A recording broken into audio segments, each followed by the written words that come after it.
있는 겁니다. 예. 저는 이런 것의 전적인 책임이 정치권에 있다고 보는 거예요. 섣불리 불장난 잘못하려고 했다가 정말 전쟁 터뜨릴 뻔했다는 거예요. 그래서 그런 식의 잘못된 개입은 즉각 중단하라는 겁니다. 예. 정당들이 더 이상 세대 얘기 하지 말라는 거예요. 당분간은. 다만 아까 여러분이 이미 말씀하셨어요. 이를테면 잠재적으로 세대 간의 전쟁이 될 수도 있는 이슈들이 있거든요. 뭐 그게 지금 사회자께서 계속 그걸 지금 토론을 유도하시는데 뭐 국민연금을 둘러싼 뭐 싸움일 수도 있고 정년 연장을 둘러싼 뭐 이 세대 간의 싸움일 수도 있고 그런 이슈들은 수없이 많이 있습니다.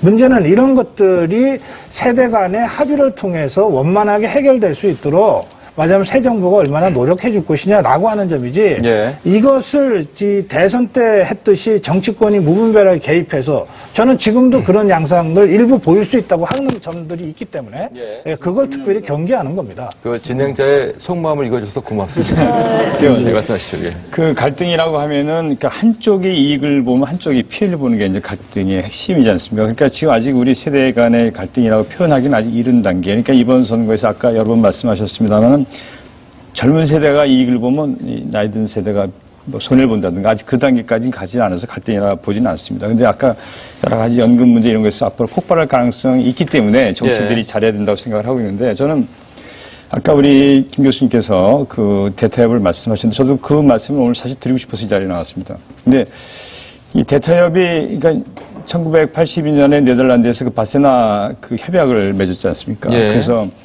그 노동 시간과 일을 줄이면서 고용을 늘리는 그래서 한 10년 동안 한 120만 일자리를 만들었습니다. 그럼 지금 대타협을 저희도 반드시 해야 된다고 생각하는데 이것은 단순히 일자리뿐만 아니라 아까 재정이 과도하게 들어가는 문제들 그리고 정치에서 대타협 문제 그리고 또 하나는 저 남북 문제라고 생각합니다.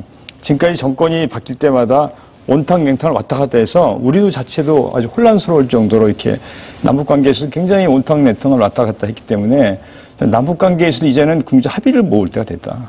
그래서 이런 큰 부분에 대해서 저는 새 정부가 대타협을 일으켜서 국민들로 하여금 이제는 타협의 정치 그리고 이 지도자들이 서로 모여서 뭔가 해결하려고 하고 해결을 한다는 것을 반드시 이번 정부에서 보여주지 않으면 예. 이 갈등 계속 확대되고 나중에 국가 경쟁이 커다란 저해 요인이 될 수밖에 없다. 이런 말씀을 제가 꼭 드리고 싶습니다. 예. 네. 저는 이제 계속 뭐 일자리 문제, 청년 일자리 문제와 뭐 정년 퇴임 문제라든지 기초연금 문제라든지 이런 갈등들이 표출되는 게 사실 얼마나 안타까운 일인가를 좀 생각을 해봤으면 좋겠어요. 사실 저희 청년 세대가 취업을 못한다고 하면은 5060 세대 저희 어머니 아버지시잖아요. 본인의 자녀들이 뭐 정말 취업도 못하고 학교도 못 들어가서 사회적으로 주눅들고 절망하는 모습 보면 그것보다 더 사실 고통스러운 일이 어디 있겠습니까? 그리고 저희 청년 세대들 입장에서도 저희도 앞으로 나이 들어서 안정적인 노후를 누려야 되는데 그런 5060 세대가 걱정하고 있는 어떤 노후에 대한 그런 걱정 왜 저희가 이해를 못하겠습니까? 근데 그것조차도 정말 무색하게 만든 어떤 사회가 주는 위기감이 지금 이런 세대 갈등으로 나타나고 있다고 생각을 합니다. 그러니까 취업이 안 돼도 너무 안 되고 그리고 노후가 너무나 불안하고 이런 어떤 사회가 너무나 위기감을 주다 보니까 서로 충분히 이해할 수 있는 점이 있음에도 불구하고 그것이 표출되지 않고 갈등만이 표출된다고 생각을 하거든요. 예. 근데 기초연금 같은 경우에 아까 말씀하셨는데 지금 사실 젊은 세대에서 우려와 비판이 많이 나오고 있는 것은 사실입니다. 근데 네. 저는 거기에 대해서 아쉬운 부분이 그러한 논의가 이루어지는 과정에서 뭐 인수위든 어떤 박당선인의 생각이든 논의가 이루어지는 과정에서 적절한 설명이 없었어요. 그래서 예를 들자면 뭐 기초연금 운용을 위해서 국민연금에서 얼마를 빼온다. 그럼 앞으로 국민연금은 어떻게 운영할 것이냐. 앞으로 그런 자금이 계속 부족한 부분에 대해서 어떻게 해결할 것이냐. 그런 설명도 없었고 토론도 없었고 국민에게 공개된 바가 없기 때문에 젊은 세대로서는 그럼 우리는 어떻게 되는 거야? 이런 불안감이 있을 수밖에 없는 것이죠. 그러한 것이 바로 소통의 중요성을 얘기하는 것입니다. 그래서 소통이 안 되면 국민들은 정보를 습득할 수가 없고 그러면 불안감이 커지고 그것이 위기감으로 이어질 때 정말 불필요한 갈등까지 파생되는 것이 아닌가.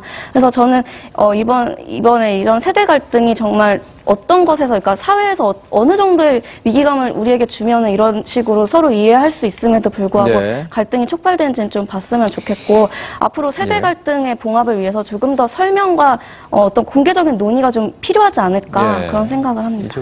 이제 아까부터 소통 얘기를 하셨는데 이제 제가 좀